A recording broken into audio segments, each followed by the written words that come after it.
오늘 우리가 함께 읽은 디모데 후서, 로마에서 이제 바울이 보낸 편지죠. 감옥에 갇혀 있을 때에 에베소에서 사역하는 목회자인 디모데에게 그런 보냈던 편지입니다. 오늘 읽은 본문에 이름이 굉장히 많이 나와요. 혹시 세어보신 분들이 계신지 모르겠습니다만 17명이 나옵니다. 보통 읽기 굉장히 불편한 그런 구조들이 있는데, 저는 이제 오늘 여기서 우리 목사로서 하나님께서 주시는 메시지를 몇 가지 찾아보게 됩니다. 첫 번째로는 목회라고 하는 것이 함께하는 것이다. 혼자 독불장군으로 하는 것이 아니라 사도 바울도 많은 분들의 이름을 거명하면서 함께 사역한 것을 우리에게 보여주고 있습니다. 그래서 이 목회자에게 있어서 가장 필요한 은사가 있다면 함께 사역할 수 있는 능력이라고 믿습니다. 그렇게 하기 위해서는 우리가 늘 겸손해야 되고 또 참을 수 있어야 돼요. 인내가 필요하다라는 생각을 목회를 할수록 더 갖게 됩니다. 또 한 가지 메시지는 목회라고 하는 것은 사람을 키우는 것이구나. 사도 바울께서 혼자 목회한 것이 아니라 함께 하면서 그들을 키워서, 그래서 교회의 지도자로 세우고, 그래서 교회를 세우고 떠나고 거기 지도자들을 세워서 함께 동역하면서 하나님의 나라를 확장하는, 사람을 키우는 사역을 한 것이 목회다라고 하는 것을 보여주고 있습니다. 또 한 가지는 목회는 이렇게 많은 사람들을 기억하는, 또 많은 사람들의 이름을 부르는 일이구나라는 생각을 해보게 돼요.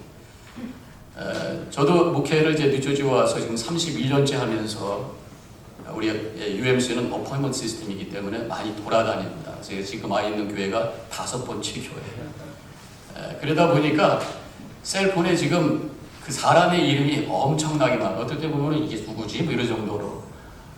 그래서 그 사람의 이름 굉장히 많아지게 되는데, 그러다 보니까 여러 군데 교회를 다니다 보니까 사람 이름이 막 헛갈리는 거예요. 특별히 여성들의 이름이 비슷비슷한 게 많아요. 제가 보니까 뭐 박명숙, 강영숙, 김명숙, 최명숙 이렇게 나오게 되고, 또 강명화, 강경림, 강육, 경화 뭐 비슷비슷해가지고 어떤 때는 제가 이름은 맞는데 성이 틀리기도 하고 막 그래가지고 굉장히 미안할 때가 있습니다. 근데 저희 아버님도 목사님이신데, 제가 어렸을 때 기억으로는 그때 아버님 교회가 크지는 않으셨던 것 같아요. 근데 이제 연초가 되어가지고 임원들 쭉 앞에 나와서 수십 명이 인사를 하는데 한 사람씩 들어가면서 이름을 다 외워가지고 무슨 집사님, 권사님 쫙 하는데 제가 놀랐어요. 나중에는 이제 교회가 커져서 그렇게 하기가 불가능해졌지만, 아버님의 목회를 따라가기가 참 되게 힘들다 그런 생각을 해봤던 적이 있습니다. 많은 이름이 우리가 기억이 되고 많은 이름을 부르는데, 우리 목사님도 공감하시겠습니다만 똑같은 이름들이지만 어떤 이름 부를 때는 기분이 좋아요. 마음이 뿌듯하고 보고 싶고 떠나지만 보고 싶고, 근데 어떤 이름을 부르면 지긋지긋해. 보고 싶지 않아.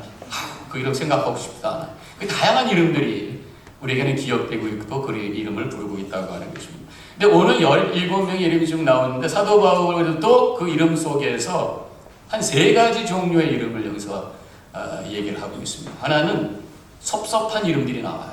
섭섭한 이름들. 그 이름을 부르면 마음이 불편한 이름들이죠. 데마, 17절에 데마는 이 세상을 사랑하여 나를 버리고 데살로니가로 갔고, 나를 버리고 떠났다. 있기를 원했지만 뿌리치고 떠났다. 그 이유는 세상을 사랑해서 영적으로 타락해서 결국은 바울을 배반하고 말았다. 그런 얘기입니다.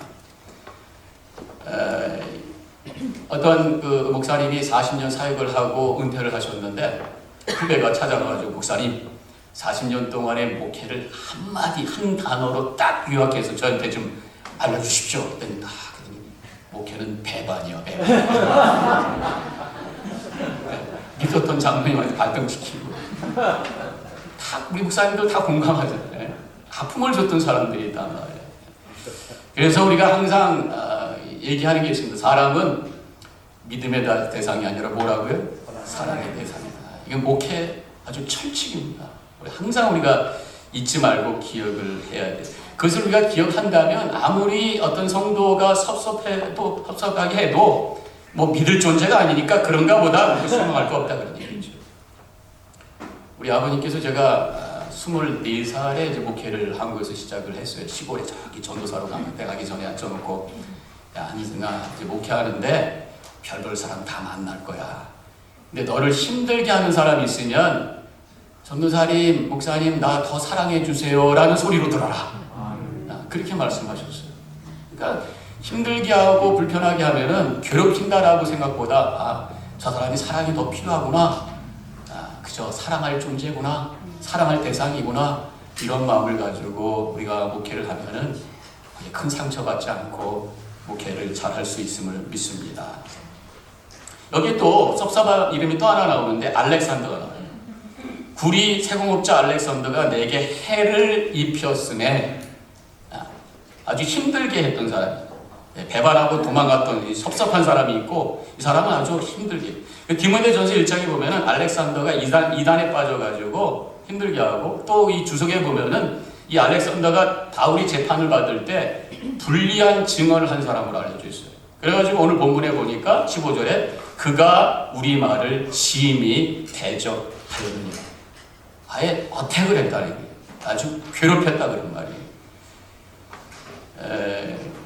어떤 때는 하나님 목회하면서 우리가 힘든 분 만나죠. 아무리 목회를 크게 하고 성공하신 목사님들 얘기 들어봐도 똑같아요. 작은 교회나 큰 교회나 힘들게 하는 분들은 항상 그 자리에 있어요. 그래서 어떤 때는 하나님 왜 저런 분을 붙여주셔서 나를 힘들게 합니까? 라는 생각을 할 때가 있어요. 근데 그때마다 저는 그것을 소화하는 하나의 방법이 있는데 예수님을 생각합니다. 예수님도 가룟 유다가 있었잖아. 예수님도 못한 걸 왜 내가 하려고 그래? 예수님도 12분의 1은 힘들게 했던 사람이라면 내가 목회하는 사람들 중에 맥시멈 12분의 1은 나를 괴롭힐 수 있는 사람이다 생각하면서 그런가 보다 하면서 가는 것이 목회인 줄로 믿습니다.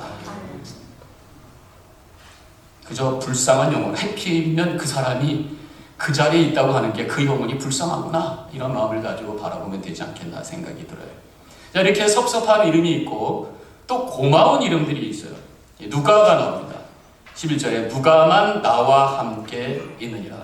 누가는 누가복음을 쓴 저자, 또 사도행전을 쓴 저자고 직업은 의사주요. 사도 바울의 주치의와 같이 항상 같이 돌아다니는, 바울이 2차, 3차 여행을 할 때에 동행했던 사람이, 로마 감옥에 있을 때도 떠나지 않고 끝까지 함께 해줬던 동역자, 또 바울을 위해서 편지를 대신 써줬던 세크레터리 같은 그런 역할을 했던 정말 의리가 있는 사람, 정말 고마운 그런 동역자였던 것이라고 할 수가 있습니다.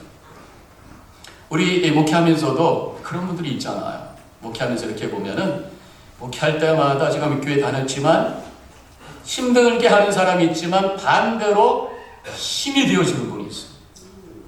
제가 체리교회에서 12년 반을 목회하고 정말 행복하게 목회하고 왔는데, 그 목회 속에서 저에게 큰 힘이 되었던 장로님이 한 분 계셔요. 아주 지혜로우시고 온유하신데, 그렇다고 저한테 항상 목사님 잘했습니다 그렇게만 말씀하지 않으셨어요. 어떤 때는 목사님 이게 좋지 않으세요? 이렇게 말씀을 항상 자주 하셨어요. 그런데도 그 장로님은 나를 사랑해 주신다라고 하는 걸 내가 알기 때문에 그 격려와 충고의 메시지가 들려지게 되고 그것을 제가 수렴하게 되고 그러면서 목회가 잘 되었던 것을 기억하고 있습니다. 꼭 하나님께서는 이렇게 좋은 동역자를 또 우리 목사님들에게 붙여주게 되어 있어요. 지금도 뉴저지연합교회에 와서 또 옆에서 든든하게 힘이 되어주시는 장로님들이 계셔요. 목회할 때 보면 이렇게 힘들게 하는 분이 있고 또 옆에서 힘이 되는 분들이 있습니다. 고마운 성도님이 있고 섭섭하게 하는 성도님들이 있어요. 그런데 결국은 우리가 누구를 바라보느냐에 따라서 내 목회의 느낌이 달라지는 거예요. 그래서 인생은 선택이라고 그래요. 내가 바라보는 것도 선택입니다. 나를 힘들게 하는 사람만 바라보면 그 목회는 아주 힘들어요. 왜 하나님 나를 부르셔서 나를 이렇게 고통스럽게 하십니까? 이런 질문이 나오는데, 고맙게 하시는 분, 나에게 힘이 되어주신 분을 바라보면 하나님 감사합니다. 나에게 이렇게 귀한 은혜 동역자를 주셨으니까 감사합니다 하면서 목회할 수 있다는 거죠. 누구를 바라보는가에 따라서 우리의 목회가 달라질 수 있다고 하는 것을 생각하게 됩니다. 또 고마운 사람 하나 이름이 나오는데 마가예요. 11절에 마가를 데리고 오라. 그가 나의 일에 유익하니라. 이 마가는 마가복음을 진 사람이고 마가라고 하는 요한 다른 이름을 갖고 있잖아요. 사도행전 15장에 보면은 바나바의 사촌 동생으로 되어 있어요. 바나바 바울이 2차 선교 여행할 때에 바나바는 마가를 데리고 가자고 그러고 바울은 싫다고 그러고 서로 싸워가지고 나중에 갈라서는 얘기가 나옵니다. 그 이유는 1차 여행 때 중간에 마가가 쫓아오다가 집으로 가버렸어요. 피곤한지 뭔지 어떤 힘들었던 무슨 문제가 있었는지. 그래가지고 바울 생각에는 이 친구 이거 무책임한 친구야. 그래가지고 두 번째 갈 때는 그 친구 안 돼. 하지만 바나바는 내 가족인데 데리고 가려고 그러고 그래서 서로 싸우게 된 거 아니겠어요. 그런데 오늘 말씀을 보니까 그를 데리고 오래. 마가를 데리고 오라. 그가 나의 일에 유익하니라. 그렇게 말씀하는 거 보면은 마가가 중간에 별했구나라고 하는 걸 알 수 있어요. 처음에는 그렇게 무책임한 사람이었고 중간에 끝까지 책임지지 않고 그냥 떠났던 사람이지만 나중에 바울에게 유익이 되는 사람이 되었다고 하는 것을 보면 변화됩니다. 이 사도 바울의 사역과 그러한 어떤 복음의 사역을 통해서 변화된 사람이 바로 마가였다. 우리가 목회하면서 보람된 것이 뭡니까? 부족한 종을 통해서 말씀을 통해서 목회를 통해서 사람들이 은혜 받고 변화되는 것을 볼 때에 그런 참 보람되잖아요. 우리로 하여금 내 사역이 보람되게 하는 그런 성도들이 있다고 하는 것입니다. 가끔 우리가 그런 얘기 하잖아요. 사람은 절대로 변하지 않아. 그러면 우리 목회에 너무 희망이 없어요. 하지만 자주 보면은 다는 아니지만 그래도 변화되고 믿음이 성장하고 은혜 받고 달라지는 모습을 우리가 보면서 하나님 부족한 나를 통해서 이런 일을 하시나요? 감사합니다. 고백하면서 기쁨으로 사역하게 되는 줄로 믿습니다. 또 한 가지 종류가 있어요. 섭섭하게 했던 사람, 고마웠던 사람. 또 한 가지 종류는 걱정되는 이름들이 있어요. 걱정되는, 늘 염려하고. 여기서 어떤 이름이 나오냐면 20절에 드로비모라는 사람이 나옵니다. 드로비모는 20절에 병들어서 밀레노에 두었더니 바울이 3차 선교 여행을 할 때에 에베소 교인들의 헌금을 예루살렘에 운반하러 같이 갈 때에 동행했던 에베소 교인이었어요. 이 사람은 이방인입니다. 헬라인이고. 근데 사도행전 21장에 보면은 바울이 예루살렘에 이 드로비모와 함께 도착해서 시내를 돌아다니니까 어떤 사람이 이것이 와전이 돼가지고 그 이방인을 데리고 성전에 들어갔다라고 하는 헛소문이 나게 돼요. 그래가지고 유대인들이 화가 나가지고 와서 바울을 붙잡고 막 죽이려고 할 때에 이제 군인들이 데리고 가게 되고 나중에 로마 시민인 것을 알게 되면서 가이사랴 총독에게 상소하게 되고 그러면서 이제 가이사랴 로마로 재판받으러 가는 그런 얘기가 사도행전 뒤쪽에 나오는 그 얘기 아니겠어요.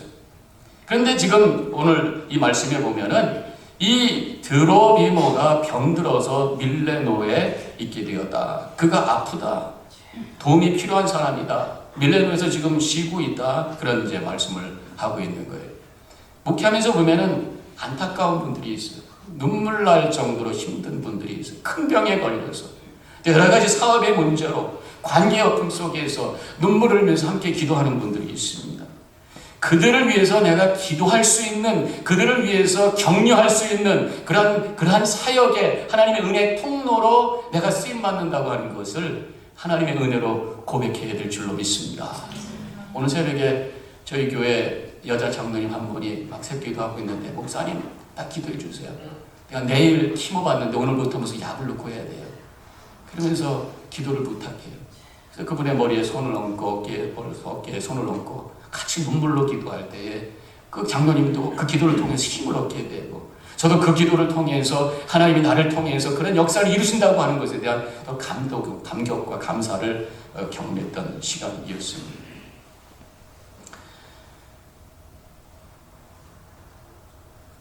우리 부모님들 아까 제가 말씀드렸던 것처럼 목회를 수십 년 하시고 20년 전에 은퇴를 하시고 지금 86세세요. 한국에 계시는데 은퇴하신 교회 바로 걸어서 갈 정도에서 살고 계십니다. 그래서 그 교회 계속 출석하고 계시고 원로 목사님으로 계시는데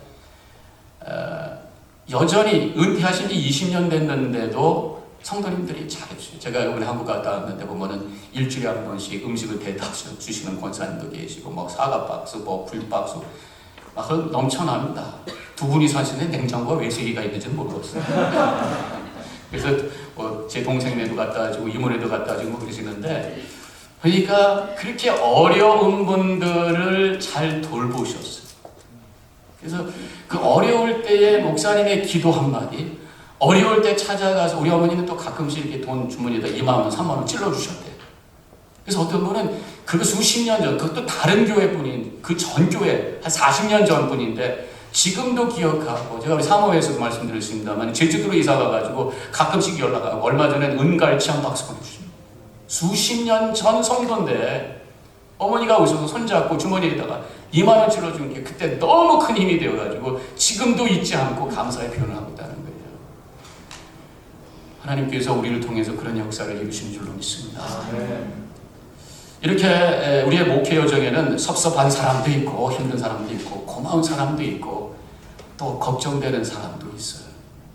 제가 이 말씀을 드리는 것은 우리의 목회 얘기도 함께 공감도 나누면서 동시에 한번 거꾸로 생각을 해보자는 말씀을 제가 드리는 거예요. 결론적으로 우리가 성도님들의 이름을 기억할 때 이 세 가지로 기억하는데, 우리 성도님들이 우리 목회자 나를 기억할 때 어떤 이름으로 기억할까? 고마우신 목사님? 섭섭하신 목사님? 걱정되는 목사님? 어떤 목사님으로 기억될까? 그런 생각을 해보게 됩니다. 그러면서 동시에 우리 목사회 12기를 출발하는 우리 회장님과 우리 임원들이, 뉴저지의 모든 목사님들이 고마운 분으로 기억되는 한 회기가 되기를 축원합니다. 그래서 목사회를 통해 하나님 영광 돌리고 많은 목사님들과 교회에게 은혜를 흘려버릴 수 있는 복된 이 사역이 되시기를 주님의 이름으로 간절히 축원합니다. 감사합니다. 하나님, 12기, 13기 목사회를 시작하게 하시고